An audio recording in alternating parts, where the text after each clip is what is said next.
जय श्री राधे, जय श्री कृष्ण। सभी सुखी रहें, सभी आनंद में रहें और धन जन से परिपूर्ण हो, यही भगवान से हमारी कामना है। प्रतिदिन की भांत आज भी हम चलते हैं किसी मार्ग की ओर, और जब रास्ते में चलें तो हम आपस में बातें करते हुए चलें। हमारी यही जिज्ञासा है। आप अपने मन की बात कहो, मेरे मन की बात आप सुनो। हम दोनों एक दूसरे से मिलकर चलेंगे तो निश्चित हम सुख की खोज को पूर्ण कर लेंगे और इसी जीवन में हमारा लक्ष्य जो है वो पूर्ण होगा, अर्थात इसी जीवन में हम सुख की खोज को पूर्ण कर पाएंगे। ये हमारी कामना है। चलते हैं, कहीं ना कहीं मिलेगा, क्योंकि हम एक होकर सबसे पहले जो हमारा लक्ष्य है वो ये है कि आप मुझ पर विश्वास करें और मैं आप पर विश्वासी हो जाऊं। हम दोनों एक दूसरे के विश्वासी हों। जब तक हमारा आपका विश्वास अटल नहीं होगा, एक दूसरे पर विश्वास नहीं होगा, तब तक हम सुखी ना हो सकेंगे और ना हम लक्ष्य को प्राप्त कर पाएंगे। सही लक्ष्य पर पहुंचना है तो विश्वासी होना होगा, एक दूसरे पर विश्वास करें। और दूसरी बात, शर्त यह है कि हम विश्वास के साथ ही कहें, विश्वास के साथ ही बोलें। हम कोई भी बात कहें वो छल कपट से रहित हो, उसमें छल कपट ना हो। या छल कपट से हम कोई भी बात कहेंगे तो वो हमको सही मार्ग तक नहीं पहुंचा पाएगी। इसलिए हम लोग जो भी बातें करें वो हृदय से करें, अच्छी प्रकार से करें, छल कपट से रहित करें। हम कथाओं में हम लोग देखते हैं, हम अनेकों उदाहरण मिलते हैं। रामायण जी से भी उदाहरण मिलता है, क्योंकि विभीषण जी से हनुमान जी की बातें होती हैं तो हृदय से बात होती है, तो हनुमान जी को निश्चित रूप से रास्ता मिल जाता है और सीता माता के पास पहुंच जाते हैं। जब विभीषण जी को आवश्यकता पड़ी, हनुमान जी ने सही रास्ता बताया, सही मार्ग बताया, तो भगवान राम के पास पहुंच गए। बात केवल इतनी ही है कि हम लोग जब बातें करें, हृदय से बात करें, एक दूसरे की सुने, एक दूसरे की पीड़ा सुने। आज थोड़ा सा हम यही देखते हैं कि एक दूसरे की बात हम लोग सही प्रकार से नहीं सुन पाते। उसमें दोनों पक्ष विपरीतता को अपना लेते हैं। सुनने वाला है वो ठीक से सुन नहीं रहा है, कहने वाला ढंग से कह नहीं रहा है। वो ये सच्चाई से कहे, हृदय से कहे, भाव से कहे, करुणा से भर के कहे, अर्थात हृदय से जब शब्द निकलेंगे तो निश्चित ही उन तक पहुंचेंगे।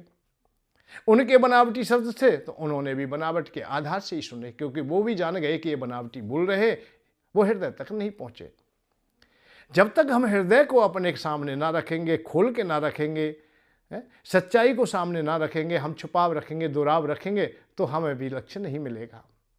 हम भी अच्छी प्रकार से सुन नहीं पाएंगे, दोनों हम खाली हाथ रह जाएंगे। तो मैं तो केवल यही चाहता हूं कि आप लोग जब भी बात करें, अच्छी बात करें, छल कपट से रहित बात करें। कहीं भी तुमने छल कपट किया है और चतुराई में अपनी बातें की हैं या कही हैं, तो उनका कोई विशेष प्रभाव नहीं पड़ा होगा, क्योंकि वो हृदय से बात निकली ही नहीं थी। हृदय से बात निकलने के उपरांत हृदय में बस जाती है और ऊपर ऊपर से निकली हुई बातें ऊपर ही रह जाती है। कालने में ऊपर से बात कहता है, इसलिए हनुमान जी के हृदय तक नहीं बैठ पाई। विभीषण ने हृदय से बात कही, इसलिए हनुमान जी के हृदय में बैठ गई। हम समाज में चल रहे हैं, हम दोनों आपस में मिल के चलेंगे, साथ साथ चलेंगे, फिर देखो क्यों नहीं हमें सुख की खोज मिलेगी, निश्चित मिलेगी। हम अधूरे रहे तो केवल इसलिए रहे कि हमें सही मार्ग देने वाला नहीं मिला। हम तो जिज्ञासु थे, अनेक जन्मों से सुख खोज रहे कि इस जन्म में सुख मिल जाएगा, अब मिल जाएगा, अब मिल जाएगा। हम यहाँ तक की अवस्था तो आती है कि हम भविष्य में भी सुख देखने के लिए ललायत रहते हैं कि आज चलो हमें पीड़ा है, आज हमें कष्ट है, परंतु आने वाला युग, आने वाला समय, आने वाली योनियाँ या आने वाले जहाँ भी हमें देह प्राप्त होगी, जिस लोक में होंगे, वहाँ तो कम से कम सुखी रहे। भाई इसी कामना में से भजन कर रहे हैं, इसी कामना के लिए तो भजन करते हैं, यही इसी कामना को लेकर के कि हम आगे जीवन पाएंगे, हम स्वर्गवासी होंगे, वहाँ अच्छा हमें सुख मिलेगा। आगामी जीवन जो भी मिलता है वो सुखमय हो हमारा। जो हमें आज पीड़ा मिल रही है या कष्ट मिल रहा है वो कल ना मिले। व्रत कर रहे हैं, उपवास कर रहे हैं, वैराग्य धारण कर रहे हैं, संन्यास धारण कर रहे हैं, वानप्रस्थ ले रहे हैं, योगी हो रहे हैं, यति हो रहे हैं, सन्यासी हो रहे हैं, ब्रह्म का जाप कर रहे हैं, देवताओं की उपासना कर रहे हैं। हम जो कोई काम कर रहे हैं वो यही हमारी कामना है कि हम आने वाले समय में या वर्तमान में हम सुखी हो सके, हमारे हृदय में जो पीड़ा है वो दूर हो जाए। चाहे वो आर्थिक रही हो, चाहे शारीरिक रही हो, चाहे मानसिक रही हो, कोई भी पीड़ा क्यों ना हो, जितनी भी पीड़ाएं वो हमसे दूर हो जाएं, ये हमारी कामना है। इसी कामना में लगे हैं। तो ये तो नहीं है कि हम जिज्ञासु नहीं, जिज्ञासु हैं, परंतु हमें सही राह देने वाला मिल जाए। बस एक बार सतगुरु मिल जाए, एक बार ऐसा मार्गी मिल जाए जो सब कुछ देने में तैयार सक्षम हो। हनुमान जी को इसीलिए कहा है क्योंकि उनके हृदय में हमेशा करुणा रहती है। जब भी बात करते हैं, अपने प्रभु के बारे में बात करते हैं, या दूसरे से भी छल कपट की बात नहीं करते। छल कपट में भी हितकारी बात होती है, अपने स्वामी का हित होता है और दूसरे को नुकसान ना हो, बस ये ध्यान हमेशा रखते हैं। भाई हनुमान जी भगवान राम और लक्ष्मण को देख लेते हैं दूर से, और सुग्रीव आदि के इशारे मात्र से जब भगवान राम के पास पहुंचते हैं कि वन में घूम रहे हैं, अकेले हैं, तो अपने को थोड़ा छुपा के गए कि भाई श्रेष्ठ कोई भी मानव है और वो बानर से बात करेगा तो कैसे क्यों करेगा? बानर जाति उद्दंड है, हो सकता है नुकसान, तो इसलिए सब ठीक बताएगा नहीं। अब किस पे विश्वास किया जाए? भाई ब्राह्मण पर सब लोग विश्वास करते हैं, इसलिए हनुमान जी ब्राह्मण का रूप धारण करते हैं। विश्वास का कोई दूसरा नाम है, वो ब्राह्मण है। ये शास्त्रों ने प्रमाणित किया है। जब हनुमान जी को आवश्यकता पड़ती, ब्राह्मण बनते। और दुष्ट लोग भी ब्राह्मण का रूप धारण करते हैं, अर्थात ठगने वाले भी ब्राह्मण का रूप धारण करते हैं। तो वो भी इसलिए ही करते हैं कि सब लोग ब्राह्मण पर विश्वास करते हैं और विश्वासी है, इसलिए छल कपट से भी ब्राह्मण का रूप कोई धरता है तो इसीलिए धरता है कि ब्राह्मण पर विश्वास सब कर लेंगे। तो हनुमान जी ब्राह्मण का रूप धारण करके गए और राम जी से, लक्ष्मण जी से पूछ लिया, भैया कौन हो तुम, कहाँ से घूम रहे? बड़े सुंदर हो आप, बड़े अच्छे हो आप, धीर हो, वीर हो, परंतु आप निर्जन वन में कैसे घूम रहे हो? कि तुम तीन देव में कोई है? क्या तीन देवताओं में कोई हो? ब्रह्मा विष्णु महेश हो आप? जग कारण तारण भव भंजन भरनी धरनी भार, कि तुम अखिल भुवन पुत्र लीन मन अवतार, क्या तुम विष्णु भगवान नहीं हो? उनकी बड़ाई करते हुए, उनकी अच्छी अच्छी बातें कहते हो। ये नहीं है कि छल कपट से गए तो कटुता से बोले हों या और प्रकार से बोले, वो भी शब्द निकले तो भक्ति में निकले, भाव में निकले। ये तो किसी को पूछना भी है, किसी की हृदय की भी जाननी है तो उसको भी जानने का तरीका है, समझने का तरीका है कि प्रेम से बोलोगे, अच्छे शब्द बोलोगे, अनुकूल बोलोगे, जैसा दिखाई दे रहा है उनके अनुसार बोलोगे। भगवान राम ने भी नहीं छुपाया कि ब्राह्मण देवता पूछ रहे हैं, ब्राह्मण पर विश्वास हमें करना चाहिए, इसलिए उन्होंने सब कुछ बता दिया। कौशलेश दशरथ के जाए, हम पित वचन मान बने हैं, हम तो उन पिताजी का वचन मान के आए। हम यहाँ घूम रहे, क्यों घूम रहे, क्या हेतु है, उसका भी बता दिया। यहाँ हरि निश्चर वैदे ही विप्र फ्रे हम खोजते ही, हम उन्हीं को खोज रहे हैं। हम पिता के वचन मान के वन में आए, पूरी कथा सुनाई और इस तरह से हमारी पत्नी का हरण कर लिया है। जब हनुमान जी पहचान लेते हैं कि ये मेरे प्रभु है, मेरे इष्ट हैं, जिनका मैं जाप करता हूँ, जिनका ध्यान धरता हूँ और जिनसे मिलने की हमेशा मेरे हृदय में उत्कंठा बनी रहती है, वही प्रभु है, तो तत्काल अपने को खोल दिया। मोरे नाव तुम पूछो ना साई, और तुम पूछो कस नर की नाही। मेरी तरह पूछ रहे, तब आया बस फिल्म बुलाना ताते, प्रभु में नहीं पहचाना, मैं तो नहीं पहचान पाया, परंतु प्रभु आप तो प्रभु है। माया के वशीभूत हो करके मैं संसार में रहता हूँ, वानर हूँ, मैं कपी हूँ, काम, नाना प्रकार की बात कही, अपने को उड़ेल दिया उन्होंने। तो बात यह है कि विश्वास कहाँ हो, कैसे हो? थोड़ी देर में ही एक बात बताओ, हमारा कोई शिष्य है और जीवन भर उसे हम पर विश्वास ना हो या हमें उस पर विश्वास ना हो, तो कैसे तो गुरु हैं, कैसे वो शिष्य है? एक पल के बाद ही अपने संशय सब दूर हो जाने चाहिए कि हमारे गुरु जी अच्छे हैं, क्योंकि अच्छे बोलेंगे, हृदय से बोलेंगे, हृदय में बात बैठ जाएगी तो एक साथ में ही पता चल जाएगा थोड़ी देर के बाद कि गुरु जी अच्छे हैं। आपका भी हृदय पवित्र और पावन होना चाहिए, आप भी पात्र होने चाहिए। पात्र है तो अमृत तुम्हें मिल जाएगा, और आप पात्र नहीं है तो अमृत भी तुम्हारे पास आकर के दूषित हो जाएगा, वो भी किसी काम का नहीं है, वो भी व्यर्थ चला जाएगा। इसलिए हमको भी मेहनत करना चाहिए, हमको भी पहले अपने हृदय को साफ करना चाहिए। भाई कचरा घड़े में भरा हुआ है, उसमें दूध भरने लगे, उससे अमृत भरने लगे तो भरा ही नहीं जाएगा, कितनी भी मेहनत करो आप लोग। पहले घड़े को भी हम साफ रखें, अपने घट को, अपने हृदय को हम साफ रखें, इसलिए फिर संतों की वाणी हमारे हृदय तक बैठेगी, अच्छी प्रकार से बैठेगी। हम केवल छल कपट को और समय को पहचाने। आज हमारा समय है, हम और आप साथ साथ चल रहे हैं, सत्संग की बेला है और बढ़िया बात करेंगे। तो उन बातों को हम लोग सही प्रकार से ही करें तो फिर कोई परेशानी नहीं, कचरा हमारे बीच में आए नहीं। हम एक दूसरे के विश्वासी हो जाएंगे। हम निश्चित ही हम स्वर्ग की ओर चलेंगे, निश्चित ही हम सुख की खोज की ओर चलेंगे, निश्चित ही हमें आनंद का अनुभव होगा, परमात्मा का अनुभव होगा। परंतु कचरा भरा रहा तो फिर हमें कुछ नहीं मिलने वाला। तो कचरा निकले। मैं केवल यही बात बताने का प्रयत्न करता हूं कि हम और आप जो बात करें, जितनी भी चर्चा है, उनमें महत्वपूर्ण कोई अंग है तो वो यही है कि छल कपट से बात ना करें। गुरु लोभी शिष्य लालची दोनों खेलें दाव। जब दोनों दाव खेलने लगते हैं, बताने वाला भी खेल रहा है और सुनने वाला भी खेल रहा है, दोनों चातुरता में आ जाते हैं। जबकि ऐसा होना चाहिए गुरु के लिए सब कुछ समर्पण हो जाए, शिष्य कुछ रखे नहीं, और गुरु ऐसा होना चाहिए कि जो कुछ ले नहीं। गुरु को कुछ चाहिए नहीं और शिष्य कुछ रखे नहीं, तब आनंद आता है। अब हम जब वाणिज्य जैसा सामान्य सौदा करते हैं कि भाई नहीं, फिर नहीं चल पाता है। गुरु लेने में लगा हुआ है और शिष्य रोकने में लगा हुआ है, हम द्वंद्व में फंस जाते हैं, कहीं शांति का मार्ग नहीं मिल पाता, दोनों द्वंद्वी हो जाते हैं। आज गुरुओं में यही तो परेशानी आ गई है। जो गुरु भाई ज्यादा शिष्य जिनके हैं उनके ज्यादा आश्रम होते हैं, आश्रम बड़े होते हैं, तो अब बड़ा आश्रम है तो बड़े में तो बहुत संकट है भैया, झाड़ने का भी है, सफाई का भी है, पेंट का भी है, लैट्रिन बाथरूम कमरा आ रहा है जा रहा है, भोजन व्यवस्था। आज तुम देख रहे हो हमारे घर में साल में 2 साल में हो सकता है जीवन काल में ऐसे अवसर प्राप्त करें कि हम अपने गांव या नगर में दावत दें। कोई विवाह शादी का अवसर है, कोई शुभ अवसर है, बड़ी कठिनाई से वो व्यवस्थाएं हो पाती है, पर गुरु जी के यहाँ रोज भंडारे चल रहे हैं।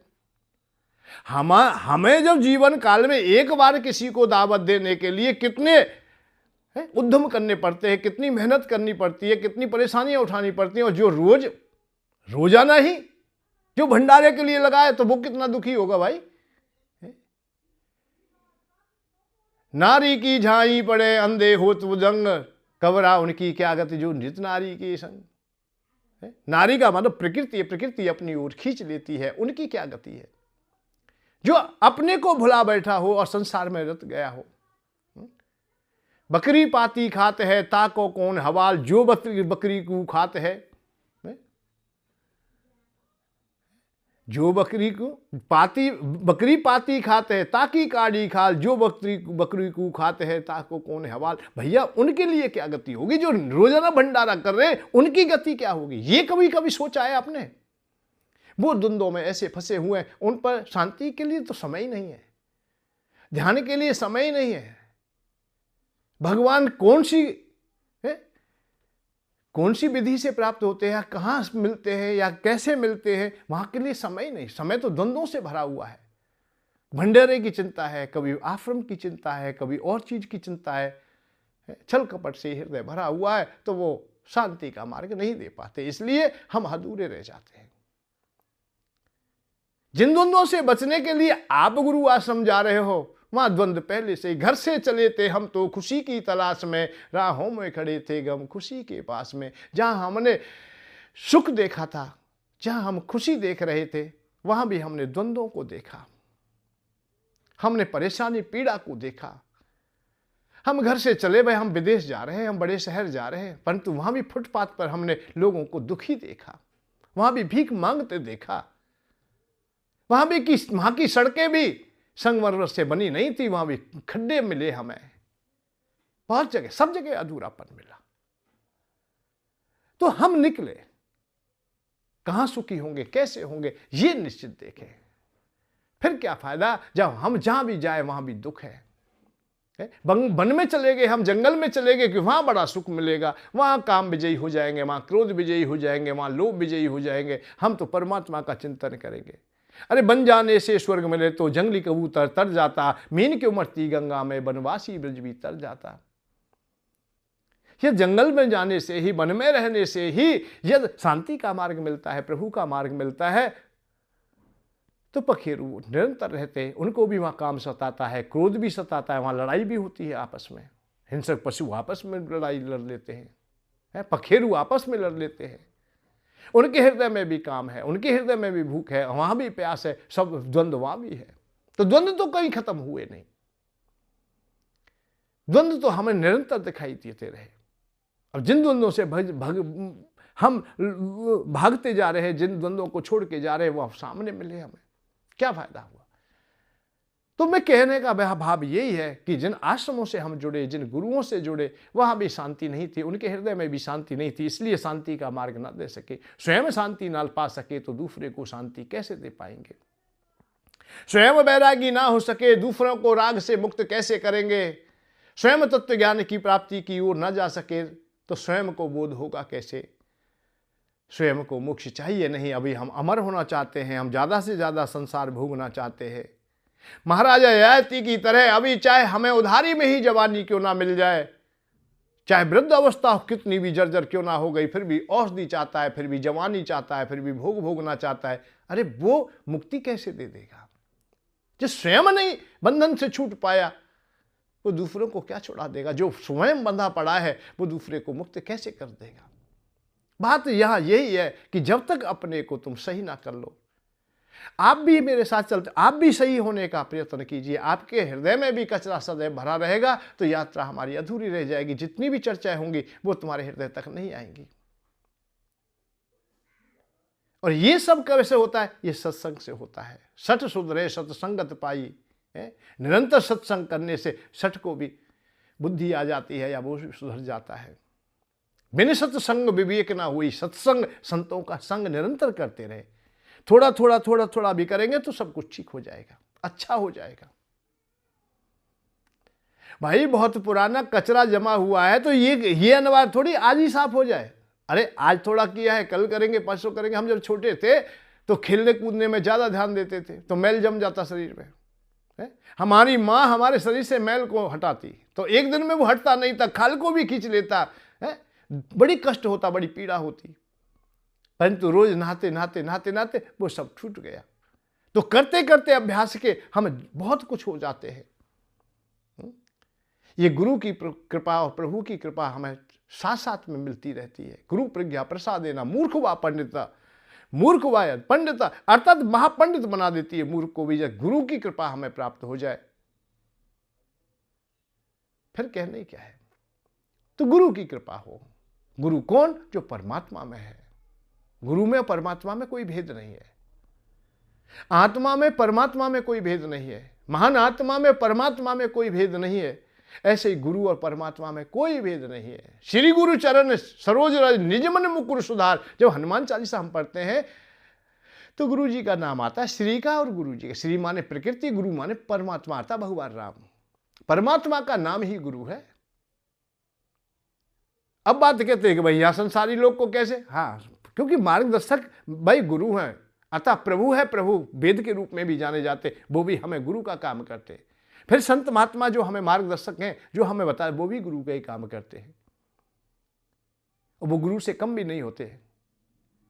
गुरु नहीं है तो गुरु जैसे हैं, गुरु के सानिध्य में रहते हैं और सानिध्य में रहते रहते ऐसे ही हो जाते हैं। जानत तुम्हें तुम्हें ही हो जाए, संतों की ये वाणी है। तुलसी बाबा ने स्पष्ट कहा है, बहुत अच्छी बात है। जानते जानते, प्रभु को जानते जानते आप प्रभु में हो जाओगे। जैसा संग करेंगे वैसा रंग हो जाएगा, उसी प्रकार की आपकी अवस्था हो जाएगी। जैसा संग करें, जानत तुम्हें तुम्हें ही हो जाए, जानते जानते, करते करते करते करते उसी में समा जाते हैं, प्रभु में ही हो जाओगे आप लोग। तो हनुमान जी भगवान जी की शरण में रहते हैं, भगवान के पास रहते हैं, भगवान के सानिध्य में हैं, इसलिए हनुमान जी को गुरु कहा। जय जय जय हनुमान गोसाई, कृपा करो गुरुदेव की नाही। गुरुदेव प्रभु की तरह, गुरुदेव का भाव है प्रभु की तरह, भगवान की तरह या गुरु भगवान की तरह आप भी कृपा करो, आप भी हमारे गुरु हैं। तो संत में, भक्त में, अर्थात जिनके हृदय पवित्र और पावन है, वही सच्चे गुरु हैं, वही हमारे मार्गदर्शक है। उनकी वाणी हमारे हृदय तक पहुंचती है। लेने वाला हो तो ले ले, समझने वाला हो तो समझ ले। अज्ञानी व्यक्ति ना समझ सके। विभीषण थोड़े से समझ गए और थोड़े में ही प्रेम की बाढ़ आ गई। उस बाढ़ में दोनों डूब जाते हैं, करुणा के आंसू बहने लगते हैं। और हनुमान जी रावण को भी समझाते हैं, पर रावण नहीं समझता है। विभीषण जी समझ जाते हैं, रावण नहीं समझता है। भाई ये तो अपना अपना है, क्योंकि उनके हृदय में निर्मलता नहीं थी, कुभाव था, छल कपट भरा हुआ था, अपने को ही सब कुछ मानने वाला था। सर्वशक्तिमान मानता है, अपने को मानता है। विभीषण अपने को छोटा कहता है, रावण अपने को बड़ा कहता है। जितिव सुरासर तब श्रम नाही, नरवा नर के लेखे माई। मैं तो इतना बड़ा हूं, मेरे समान कौन है। हनुमान जी अपने को छोटे कहते हैं। तामस तन के साधन नाही, प्रीत न पद सरोज मनवाई। भगवान राम के सामने भी गई तो वहां भी कहा है, नाथ दशानन कर्म भ्राता, निश्चर वंश सुनो मुनत्राता।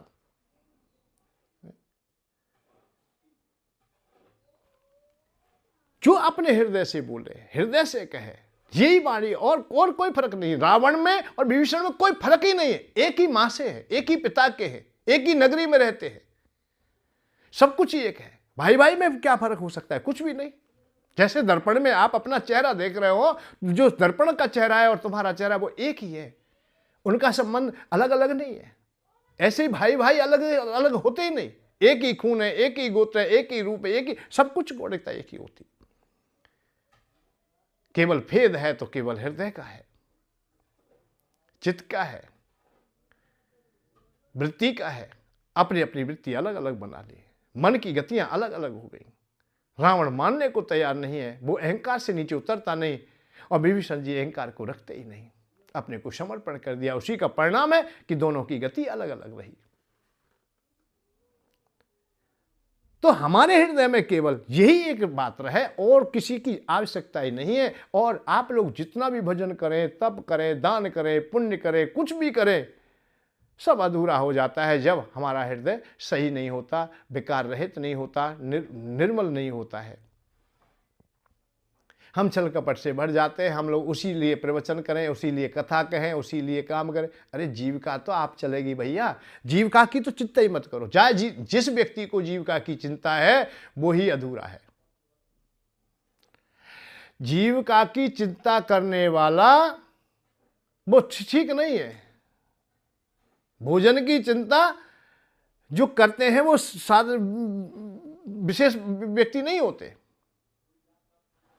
हमें चिंतित नहीं होना चाहिए। भोजन तो हमें जब हमारे जीवन के साथ जुड़ा हुआ है, स्वाभाविक है वो तो। जिस योनि में जाएं, जिस जहां जाएं, जिस जगह पे जाएं, अरे भूमि हमें रहने के लिए सब जगह मिलेगी। हम विदेश चले जाए तब भी हम आकाश में रहेंगे। जब हम थल पर रहने वाले हैं तो थल मिलेगा हमें। जलचर है तो जल मिलेगा हमें, नवचर है तो नव मिलेगा हमें। ऐसे ही हम जहां भी रहेंगे, जिस जगह पर भोजन मिलेगा हमें, जैसा वहां का माहौल होगा, जैसा पर्यावरण होगा, उस तरह का जलवायु होगी, उस तरह के हमें भोजन मिल जाएगा, निश्चित मिलेगा। तो भोजन की चिंता की विशेष बात नहीं है। भोजन स्वाभाविक होगा। मैं कथा कहूं, मैं कथा सुनाऊं, तो भोजन तो मुझे मिल ही जाएगा। और यह भी मुझे विश्वास है, मुझे ही नहीं, ये स्वाभाविक क्रिया है कि मेरा जो व्यास होगा, व्यास का भाव है मेरा परिवार होगा, मेरे साथ उनको भी भोजन मिल जाएगा। द्वंद्व क्या है कि भोजन से अलग चाहिए कुछ, हमें पेट से अलग चाहिए। बहुत लोग कहते हैं भाई पेट के लिए कर रहे हैं। पेट के लिए नहीं कर रहे, पेट के लिए तो कर ही नहीं रहे। पेट से ऊपर की बात है, ऊपर के द्वंद्वों में फंसते हैं। ऊपर की जब बात होती है तब फंसते हैं, और तभी द्वंद्व प्रारंभ होता है। पेट से ऊपर के लिए जो भी आगे बढ़ता है उसे बहुत कुछ द्वंद्व सहन करने पड़ते हैं, चाहे वो गृहस्थी है, चाहे वो कोई भी है। भाई हमें पड़ोसी के समान गाड़ी चाहिए, घोड़ा चाहिए, मकान चाहिए, ये द्वंद्व है हमारे पेट से ऊपर के ही है। ये हमारी स्वाभाविक व्यवस्था से ऊपर के है। जैसे जैसे व्यवस्था से ऊपर जाएंगे, स्वाभाविक व्यवस्था से ऊपर जाएंगे, वैसे ही द्वंद्व प्रारंभ हो जाएंगे। आप रेडी भी होंगे, आप दुखी भी होंगे, आप परेशान भी होंगे, सब काम होंगे आपके। कब होंगे? जब ऊपर चलेंगे। घर गृहस्थी में ये व्यवहार हमने देखा है कि भाई समाज में रहते, गांव में रहते, नगर में रहते, तो भाई उनके ही अनुसार चलना पड़ता है, समाज के अनुसार चलना पड़ता है। परंतु वो हमने परंपराएं फिर आगे भी देखी, हमने बैरागियों के पास भी देखी, संतों के पास भी देखी। उसी संत का अच्छा सम्मान है जिसके पास अच्छा पैसा है, अच्छा चंदा है, अच्छा मांग लेता है, उसकी कलाएं अच्छी हैं मांगने की और बटोरने की, वही ठीक है, वो बड़ा सिद्ध महात्मा है। भाई बहुत थोड़ा बोलते हैं, बड़े त्यागी हैं, पैसे हाथ से नहीं छूते। चाहे 50,000 रुपये महीने की तनख्वाह का व्यक्ति पैसा समय बटोरने में ही लगा हो चाहे, पर हाँ गुरु जी हाथ नहीं छूते नहीं। तो व्यवस्थाएं जब बाहर की होती है तो फैलती चली जाती है, द्वंद्व में फंस जाता है। ऐसे ही ना जाने कितने गृहस्थीवान उन्हीं द्वंद्वों के कारण परेशान है। आश्रम वाले जितने भी है वो इसीलिए ज्यादा अधिकतर इसीलिए परेशान है। मैंने बताया ना कि रोज भंडारा चलाएगा तो दुखी रहेगा। भैया रोज भंडारा चल रहा है, जिसे भूख नहीं है उसे भी दे रहा है, जो भूखा नहीं है उसे भी दे रहा है। ले भाई खा ले, तू कैसे खा ले भाई, वो जो फोटो खिंचवा ले थोड़ा सा, कंबल बांटने में लग रहा है और फोटो खींच रहा है। भाई फोटो खींचो। कई जगह तो मैंने ऐसा देखा, दो केला दी जा रही थी एक व्यक्ति को, और दो इधर खड़े हैं, दो इधर खड़े हैं, और सबने हाथ लगा रखा है। केला दो है और हाथ लग रहे हैं 4।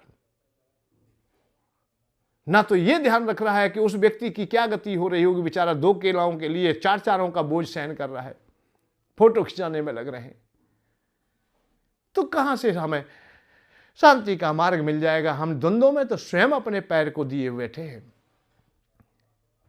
हमारी चाह ऐसी बढ़ती चली जाती है, निरंतर ऐसी अवस्था में आ जाती है, हम अपने को हमेशा अधूरा देखते हैं। तो अधूरे इन लोगों के लिए यहां सत्संग की कोई कुछ नहीं, सत्संग से कोई विशेष लाभ नहीं है। जो भटका है, जो संध्या काल से ही जो, उसके लिए हम क्या बात कहेंगे? जिसके लिए सब कुछ अस्त हो चुका है उसके लिए नहीं है। एक कहावत है कि सांझ के मरे हुए के कब तक के लिए रोएंगे। जो हर प्रकार से ही अपने हृदय को कचरा से भरा हुआ है तो उसके लिए हम कब तक साफ करेंगे भाई? ना संतों के पास फिर उनके लिए कोई वाणी रह जाती है, ना शास्त्र पुराणों के पास में वो कीट पतंग पशु पक्षी बनने के लिए, क्योंकि वहां भी जीव चाहिए भाई, वहां भी चाहिए, वहां कमी ना रह जाए। इसलिए बहुत लोग तो इसी में लग रहे हैं कि नरक में कमी ना रह जाए। नरक में जरूर वही वहां व्यवस्था पूरी होनी चाहिए, वो कमजोर ना रह जाए। इसलिए आश्रम में जाने के बाद भी, वैराग्य धारण करने के बाद भी, परम ज्ञान की ओर जाने के बाद भी लौटते हुए दिखाई दिए, उन्हीं चिमटा फूंकनी में फिर लग जाते, फिर उन्हीं भंडारों में, उन्हीं मकान दुकानों में, उन्हीं व्यवस्थाओं में लग जाते हैं, और अपने आश्रय को, अपनी झुपड़िया को या अपने मंदिर को, अपने आश्रम को हम होटल तक बना देते हैं, किराया लेने लग जाते हैं। ऐसे द्वंद्व में फंस जाते हैं, अपने उस रूप स्वरूप को भूल जाते कि हम क्यों आए थे और क्या हमें चाहिए था और क्या हमें पाना था, उसको हम कोसों दूर छोड़ बैठे तो शांति का मार्ग नहीं मिल पाता है। इसलिए हम और हमारे सब भटक जाते हैं। मैं यही बात कहना चाहता हूं कि ये परंपराएं अब कम हो जानी चाहिए। ये चंदा की और दान की परंपराओं की आवश्यकता है ही नहीं। ये बहुत दुखदाई है, ना हमें इधर का छोड़ती है ना इधर का छोड़ती है, सब व्यर्थ हो जाता है। हम इन परंपराओं से बाहर निकले, कैसे भी निकले, और निकलने का एक ही बात है, अपना अपना काम संभाल लीजिए। ये सनातन धर्म कहता है, स्वधर्म निंदनवचा पराधर्मो भया भया। हमारा निंदनीय धर्म क्यों ना हो, हमारी परंपरा कोई भी हो, उसे संभालिए, अपने को करिए, फिर सब कुछ ठीक हो जाएगा। यदि मैं बैरागी हूं तो बैराग की बात करूं, फिर मुझे मोक्ष और आज से किसी से लोभ से मुझे क्या मतलब? मैं और कोई बात कहूं तो वो ठीक नहीं। यदि मैं बैरागी हूं तो बैराग की ही चर्चा कर लूं, वो बैराग में ही मैं आनंद खोजूं और दूसरों को भी दूं। फिर लोभ की चर्चा ना हो, लोभ की जिज्ञासा ना हो, लोभ के प्रति मेरा मोह ना हो, बड़ा आनंद आएगा। यदि मैं कामी हूं तो काम की बात करूं, संसार में काम से कैसे निर्माण होगा, काम से कैसे उत्पत्ति होगी, और काम के द्वारा उत्पन्न की हुई संसार संतति हमें कैसी प्राप्त होगी, ये विवरण हम जाने समझें। काम को भी 3 भागों में बांट दें, उसे सतोगुणी भी करे, उसे रजोगुणी भी करे, तमोगुणी भी करे। तमोगुणी काम से दुष्ट पैदा होंगे, रजोगुणी से राजा महाराजा होंगे, और सतोगुणी से संत पैदा होंगे। ये कम से कम व्याख्या जान जाए, समझ जाए, और उसी बात को करे। फिर ब्रह्मचर्य की बात क्यों करे? यदि मैं कामी हूं तो ब्रह्मचर्य की बात करूं क्यों? मैं क्रोधी हूं तो क्रोध की बात करूं, क्रोध को भी 3 भागों में बांटूं।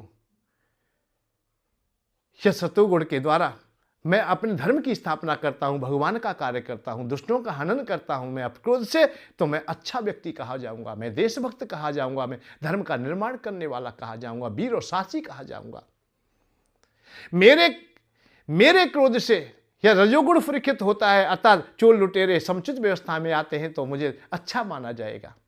और मेरे क्रोध से संत महात्मा है, माता पिता स्त्री सब भयभीत होते हों या उनका मैं हनन करता हूं तो मेरा क्रोध बहुत दूषित हो जाएगा। परंतु मैं शीतलता की बात ना करूं। शीतलता की यदि मैं बात करूंगा तो मैं झूठा कहा जाऊंगा, क्योंकि हृदय में तो मेरे में क्रोध है। क्रोध की बात करूं, क्रोध में भी तो हमारे पास निर्माण करने का मार्ग है, क्रोध में भी मोक्ष पाने का मार्ग है, क्रोध में भी भगवान को पाने का मार्ग है, क्रोध में भी समाज को कल्याण करने का मार्ग है। हमने ये जाना ही नहीं, समझा ही नहीं। हमने क्रोध को बुरा कह दिया, जबकि क्रोध को सुरक्षित रख और क्रोध की बात कर, अच्छी बात कर कि क्रोध से कैसे इस सृष्टि क्रम अच्छी प्रकार से चलेगा, कैसे देश की रक्षा होगी, कैसे धर्म की रक्षा होगी। इस क्रोध को तो सजा के रख बढ़िया तरह। हृदय में क्रोध है तो शीतलता की बात करता है, और जिसके हृदय में शीतलता है वो क्रोध की ना करे। मेरा बात कहने का ये उद्देश्य है। तुम्हारे हृदय में लोभ है तो लोभ की बात कहो, खूब कहो लोभ की बातें, जितनी भी कर सको लोभ की करो, त्याग की बातें ना करो। यहां द्वंद्व कब होता है कि हृदय में लोभ है, त्याग की बातें कर रहे हैं। हृदय में लोभ समाया है, त्याग की बात कर रहे। हृदय में काम है, ब्रह्मचर्य की बात कर रहे। हृदय में क्रोध है, बड़े मीठे बोल रहे, बड़े मीठे मीठे बोल रहे। नहीं, ना तो इस लोक में तुम ठीक मार्ग काम कर पा रहे हो और ना परलोक के लिए तो तुम्हारे पास है ही नहीं कुछ भी, क्योंकि तुम्हारे हृदय में शांति का मार्ग है ही नहीं, स्वयं में निर्मलता नहीं है। निर्मल मन जन सो मोय पावा, मोय कपट छल छिद न भावा। निर्मल मन ही अच्छा लगता है भगवान को, ये बात सबसे पहले जाने, तब आप सत्संगी हो। सुनने के लिए भी तब पात्र हो और कहने के लिए भी पात्र तब हो। तुम इस चौपाई को जानिए, सबसे पहले इसको जानिए, कुछ जानिए मत। निर्मल मन जन सो मोय पावा, भगवान कह रहे हैं मुझे निर्मल मन चाहिए, और निर्मल मन है नहीं, गद्दी पर बैठे प्रवचन कर रहे हैं, भीतर कड़वापन है, भीतर काम भरा हुआ है, भीतर बाहर से ब्रह्मचर्य की बातें, नियम साधना की बातें। ओहो, क्या ठिकाना उनका, बड़ी बड़ी त्याग की बातें, और भीतर चंदा ही चंदा है, और पट्टी पर भी चंदा है, ऊपर भी चंदा है, नीचे भी चंदा है, और लिस्ट लेके बैठे भी हैं और माइक से भी कह दें तो कोई ताजुब। जब त्याग की परिभाषाएं बता रहा है तो त्यागी हो, बैराग की बता रहा है तो बैरागी हो, ज्ञान की बता रहा है तो ज्ञानी हो, मोक्ष वाल की बात कर रहा है तो मोक्षी हो। विपरीत मत करे। विपरीत जब विपरीत हुआ है इस दुनिया में तभी काम खराब हुआ। अर्जुन विपरीत काम कर रहा था, इसलिए भगवान कृष्ण ने उसे पकड़ लिया। भाई अरे क्या कर रहा है रे तू, तेरा धर्म नहीं, तेरा कर्म नहीं, तेरा ये समय नहीं, जगह नहीं, वक्त नहीं, असमय में तू क्या कह रहा है। यार दोनों सेना आमने सामने खड़ी, तू कह रहा है बैराग धारण करूंगा मैं। मूर्खता की बात नहीं, नहीं नहीं। चाहे कृष्ण भगवान को 17 पड़ाव लगे, 17 अध्याय में भगवान कृष्ण ने अर्जुन को कर्म में ही लगाया, अपना काम कर, तू बाबा जी होने की बात मत कर, बैराग की बात मत कर। अब आप ये कहे कि बैराग बुरा है क्या महाराज? नहीं नहीं, बैराग नहीं, भगवान कृष्ण ने बैराग बुरा नहीं कहा है। ये कहा है कि तू असमय में काम कर रहा है, तेरा ये समय नहीं है और तेरे अनुसार भी नहीं है। क्या नहीं? तेरे वर्ण के अनुसार भी नहीं है, तेरी जो वर्ण व्यवस्था है उसके अनुसार भी नहीं है। तू जो बातें कर रहा है, पंडित तो ऐसी बातें करता है परंतु है तो तू बड़ा मूर्ख। आज यही द्वंद्व है केवल। हमने विष्णु गीता को बैरागियों का बता दिया, हमने मोक्ष वालों को बहुतों को बताया कि भाई गीता मत पढ़ना, ये तो बैरागियों की, जबकि ये गृहस्थियों के लिए। कृष्ण भगवान अर्जुन को यही बात बता रहे हैं, भाई तू अपना कर्म कर, अपना कर्तव्य का पालन कर, तू ये बाबा जी पढ़ने को छोड़ दे, बेकारी मत बन। वो कह रहा है मैं बेकारी बनूंगा, मैं भीख भी मांग लूंगा, 3 लोग का राज भी नहीं चाहिए, मुझे कोई दुत्कार है, कोई गाली भी दे, कोई बात नहीं। अरे मैं तुझे राजा बनाना चाह रहा हूं, तू बेकारी बनना है। और बेकारी को श्रेष्ठ कहता है, श्रेष्ठ नहीं होता बेकारी कभी भी। बेकारी कैसे श्रेष्ठ हो सकता है? जो खैरात मांग रहा है, जो राशन की लेन में खड़ा है, वो श्रेष्ठ कैसे हो जाएगा भाई? भाई जो राशन मांग रहा है, सरकार के गले, सरकार की ओर देख रहा है कि राशन दे देगा तो मेरे बच्चे पालेंगे, पल जाएंगे, भाई वो श्रेष्ठ कैसे हो जाएगा भाई? भगवान किसने उसे फटकारा? नहीं, तू राजा बन, और ऐसा राजा बन, मर भी जाता है तो भी तुझे यश मिलेगा, स्वर्ग में प्रतिष्ठित हो जाएगा। और सबको मार देता है, युद्ध जीत लेता है, तो यहां तू प्रतिष्ठित होगा। भिखारी बनने की बात करता है, हमारे पास बैठा है, तू राजा बन। भगवान कह रहे राजा बन, और आज हम सबका क्या करें, बैरागी बन, बाबाजी बन, जितने भी बन, मैं हूँ बाबाजी, तू भी बाबाजी, मैं भी कालनेमी, तू भी कालनेमी, कालनेमी बनाने में लगे हुए, तो कैसे देश का कल्याण होगा, कैसे सनातन धर्म मजबूत होगा। हमें समझना चाहिए, जानना चाहिए शास्त्र ने क्या किया और क्या कहा है। ये कहा ही नहीं किसी ने, महाभारत को मत पढ़ना, घर में द्वंद, जबकि महाभारत पढ़ने के बाद ही सच्चाई हृदय में आती है। बाकी बात तो झूठ छल कपट से भरे हुए, सब लोग अपने अपने काम करे हुए हैं। महाभारत पढ़ के देखिए, महाभारत को जानिए। महाभारत पंचम वेद है। महाभारत ही एक ऐसा शक्तिशाली वाक्य बोलने वाला है जो ये कहता है जो मुझ में है वो दुनिया में है, जो दुनिया में नहीं है, दुनिया में नहीं है वो मुझ में नहीं है, और मुझ में है वो दुनिया में है, और जो मुझ में नहीं है वो दुनिया में नहीं है। सब कुछ मुझ में है। 1 लाख श्लोक आज भी हैं, कोई भी पुराण नहीं है ऐसा। श्रीमद् भागवत भी 18,000 से ही शोभा पाती है। 1 लाख श्लोक। गीता प्रेस गोरखपुर ने ही 36 खंडों में 55, 56, 57, 1900 में पत्रिका के रूप में निकाला 1 लाख श्लोकों को। सुंदर व्याख्या पढ़िए, जानिए, समझिए, परंतु नहीं, हमने समाज से कह दिया महाभारत मत पढ़ना, जबकि पढ़ने का कोई शास्त्र है, कोई किताब है तो वो महाभारत है। गीता हमें घर गृहस्थियों के लिए देती है, बताती है कि कर्म कर्तव्यों का पालन कर, तू कर्मनिष्ठ हो, तू घर गृहस्थी को अच्छी प्रकार से पालन कर। परंतु हमें विपरीत शिक्षा दे दी गई, बताई गई विपरीत, और वो उन्होंने बताई जो बैरागी नहीं था उसने बैराग की व्याख्या की। जो बड़ा आश्रम के लिए चंदा रोज मांग रहा है, रोज भंडारा कर रहा है, उसने हमें बैराग की बात बताई। इसलिए उन बातों का समाज पर प्रभाव नहीं हुआ। करोड़ों लोग सुनते हैं, रोजाना सुनते हैं, चाहे टेलीविजन से सुने, मोबाइल से सुने या प्रत्यक्ष में सुने। आप लोग देख रहे हैं, ऐसे ऐसे वक्ता हैं जहां लाखों व्यक्ति सामने बैठ के सुनते हैं और उनके पास कोई प्रभाव नहीं है, उन बातों का कोई प्रभाव नहीं, उनकी बैराग की बातों का प्रभाव नहीं, ज्ञान की बातों का प्रभाव नहीं, मोक्ष की बातों का प्रभाव नहीं। क्यों नहीं है? कभी सोचा है? क्योंकि उस वक्ता के हृदय में वैराग्य नहीं है, हृदय से बात निकली नहीं है। क्यों है नहीं? ज्ञान भी नहीं है, ज्ञान से निकला नहीं, पड़ा हुआ रटा हुआ है कालनेमी की तरह। जैसे रावण ने जो भी बताया वही हनुमान जी को बताने लग रहा है कि राम का रावण का युद्ध हो रहा है, वो हो रहा है, ये मेघनाथ ने शक्ति चलाई, लक्ष्मण का राय तो हो गए, और तुम संजीवनी के लिए जा रहे हो और ऐसे जा रहे हो, दुर्ना। अपने पास से कुछ था क्या ज्ञान? कालनेमी के पास क्या था? जो रावण ने बताया था, जो पढ़ी लिखी बातें हैं, जो हम रची रटाई बातें, उन ज्ञान की बातों को कहते हैं कि ये बड़े ज्ञान की बात है। अरे ज्ञान तो तब हो जब हृदय से बैठेगा। ऊपर ऊपर से बात कही, इसलिए समाज में कल्याणकारी बातें सिद्ध ना हो सकी। मैं केवल इतना ही कहूंगा कि आप मेरे साथ चलिए, आपके पास भी सच्चाई है उसको सामने रखिए, आपके हृदय में शंका है उसे रखिए, पर छल कपट को छोड़ दीजिए। बहुत चीज ऐसी है जिन्हें हम नहीं जानते, हम रोजाना अपराध करते हैं, हम झूठ बोल देते हैं बहुत जगह, परंतु हमें पता ही नहीं हमने झूठ बोला है, क्योंकि रात्रि में हमें तो खूब नींद आ रही है, जबकि झूठ बोलने के उपरांत नींद नहीं आनी चाहिए। चिंता होनी चाहिए कि मुझसे गलती हो गई है, मैंने झूठ बोल दिया है। परंतु हमने बहुत झूठों को तो हमने मौखिक बना लिया है, सहज में ही झूठ बोल देते हैं और स्वीकार भी कर लेते हैं। हम भगवान की उपासना में भी झूठ बोल देते हैं, गा के बोल देते हैं, श्लोक बोल के कह देते हैं, चौपाई बोल के कह देते हैं हे भगवान हम बहुत दुखी, जबकि दुखी नहीं है। बालक हैं, बच्चे हैं, नौकरी भी है, खेत खलियान है, घर में अन्न भी है, रोटी भी मिल रही है, पर प्रार्थना कर रहा है जब क्या कह रहा है? दीन दयाल विरज संभारी, हरऊ नाथ मम संकट भारी। संकट भारी कहाँ है भैया संकट? पत्नी तेरे पास में, बच्चे तेरे पास में, हाथ तेरे पास में, सब कुछ ठीक है। भगवान दौड़े दौड़े आए, तुम देखते हैं तुम कुछ नहीं है, तुम तो खुशहाल हो। तो भगवान से भी हम कभी कभी बहुत बार झूठ बोल देते हैं, तो और पता भी नहीं चलता हमने झूठ बोल दिया है। इसलिए हमें कम से कम जानना चाहिए, अपने में भी मंथन करना चाहिए कि हम कहाँ झूठ बोल रहे हैं, कहाँ सच बोल रहे हैं। चलते हैं हम लोग साथ साथ में, कल फिर चलेंगे हम लोग। जय श्री राधे, जय श्री कृष्ण। ऐसा ही संग बना रहेगा तो हमें विश्वास है एक ना एक दिन हम लोग सुख की खोज को निश्चित प्राप्त कर लेंगे। यही हमारा लक्ष्य है। जय श्री राधे, जय श्री कृष्ण। और कर नहीं लेंगे ये समझिए कर लिया। आप जुड़िए, जितनी देर आप और हम साथ रहेंगे उतनी देर हम सुखी रहेंगे, निश्चित रहेंगे। और ये निरंतर ये संग हमारा निरंतर बना रहे। उन विचारों में हम खो जाएं, उन विचारों को हम पाएं, उन विचारों से शिक्षा लें, उन विचारों में हम ढल जाएं, हम सुखी हो जाएंगे। और कहीं से कोई कुछ नहीं देने वाला है।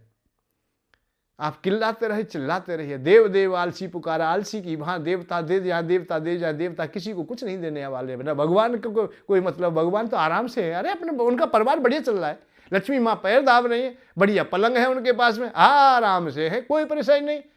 तुम्हारे लिए चिंतित होते डोले? नहीं नहीं नहीं नहीं, भगवान नहीं चिंतित होंगे। भगवान केवल तभी चिंतित होंगे जब तुम्हारा हृदय और उनका हृदय एक हो जाएगा, एकाएक हो जाएगा। और वो कब? केवल भक्ति में होता है, करुणा में होता है, प्रेम में होता है। मीरा का हृदय पिघल गया, करुणा से भर गया, भगवान तक पहुंच गई माड़ी। भगवान दौड़ के चले आए, मीरा क्या चाहती है? प्रभु मैं स्त्री हूं, मुझे पति चाहिए। भगवान ने कहा ठीक है, रुक्मणी चाहे मुझसे लड़े, चाहे लक्ष्मी लड़े, परंतु मैं तेरा पति हूं। यदि भक्ति करनी है तो भक्ति की तरह करो, भगवान को चाहते तो भगवान को समझो, हृदय को साफ कर लीजिए, निर्मल बनाइए। सूरदास बाबा रो पड़े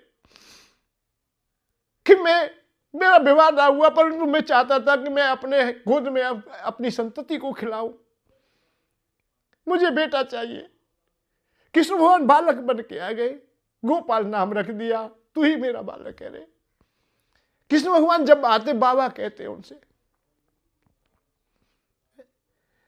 भगवान और कहीं नहीं पिघलते, और किसी से वो डरते भी नहीं या भयभीत भी नहीं होते, या ये कहिए खुशहाल भी नहीं होते।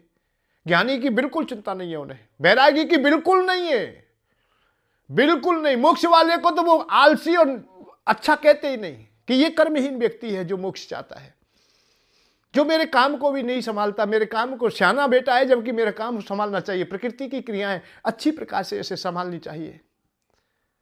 भक्त है केवल अबोध बालक की भांत अपने को समर्पण किए होता है, और उसे कहीं जाने की आवश्यकता रहती नहीं है।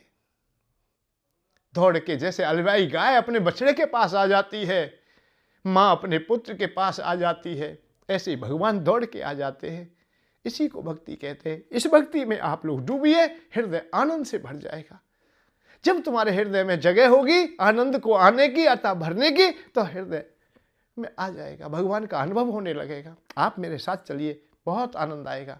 जीवन का जब लाभ लेना है, तुम्हें लक्ष्य पाना है, तो पाइए। भगवान किसी को कुछ नहीं देते, तुम्हें बनना है। तुम मानव बनना चाहे मानव बनिए, देवता बनना चाहे देवता बनिए। आगामी जीवन सुखी रहना चाहते हैं, सुखी रहने का मंत्र मैं दूंगा तुम्हें। ये बहुत सरल मंत्र है, और ऐसा नहीं कि ऐसे ऐसे श्लोक सुना दूं तुम्हें कि जो समझ में ना आए, नहीं, बहुत सरल दूंगा, जो सहज होंगे, जो भगवान को प्यारे होंगे। करुणा के आंसू ही भगवान से मिलाते हैं। इस किंवदंती को सत्य जान लें। जय श्री राधे, जय श्री कृष्ण। सभी सुखी रहे, सभी आनंद में रहे। कल फिर चलेंगे हम लोग साथ साथ में, आनंद आएगा, बहुत अच्छा लगेगा। जय श्री राधे, जय श्री कृष्ण।